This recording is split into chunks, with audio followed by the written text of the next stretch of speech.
Here's the RAGBRAI forecast for today. This is the weekly weather forecast video for Monday, July the 23rd, 2012. Taking a look at the satellite image from last evening, and have a bit of cloudiness over the Florida Panhandle with the tropical wave there. The monsoonal flow from the desert southwest continuing, interacting with a boundary that's close to us that could bring us some isolated activity.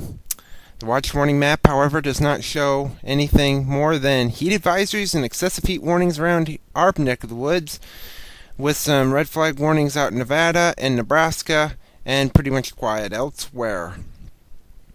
The QPF chart, precipitation over the next 5 days through Friday evening at 7 o'clock, showing there could be quite a bit of rain around here, but it's going to be very isolated and very spotty, and not everybody is going to see as much rain as you see here, upwards of an inch possible.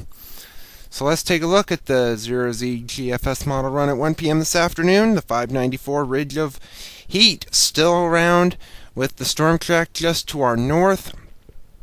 And at the surface, a boundary will be setting up just across the northern tier of the state that could spark a few showers and storms, but they'll be very isolated, and otherwise it's going to be scorching hot 90s, triple digits.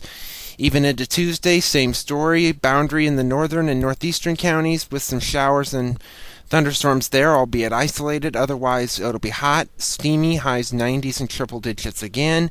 Wednesday, same story, highs 90s, triple digits, storms in the northern and northeastern counties, and it's just going to be very humid as well and a bit windy. Thursday, a frontal system will be coming through, and that'll cool temperatures off with some showers and thunderstorms possible. Highs now will be dropping back off into the 80s, into the lower to middle 90s at that point. Friday, that begins to move off to the east, and skies begin to slowly clear. Maybe a few early showers, and otherwise highs will be in the 80s to lower 90s across the state.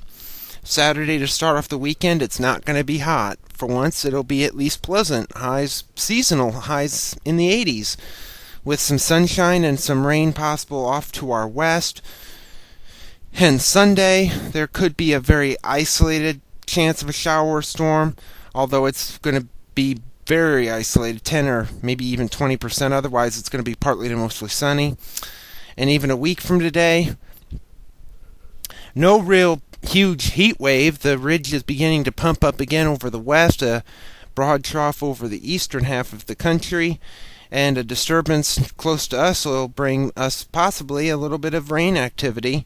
Although, again, like it's been all summer, it's going to be very spotty, isolated, and not everybody is going to see rain this time either. A couple days later, on August the 3rd, a ridge centered over southeastern Oklahoma, storm track along the U.S.-Canadian border where it's seemingly been all summer long, and that's where most of the rain and storms will be, is near the U.S.-Canadian border and over the south and east part of the country during the afternoon daytime heating. Not a whole lot around here. And at the end of the forecast on August the 7th, the 594 ridge is now centered back to the west over the Four Corners region. A bit of a depression over us and a trough axis, and that could bring some possible shower and thunderstorm activity, but we've seen this all summer long, and this is likely going to change, and probably not for the better. Now time for the weekly weather forecast.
Thank you for watching the weekly weather forecast video. We'll have our regular forecast video on Tuesday.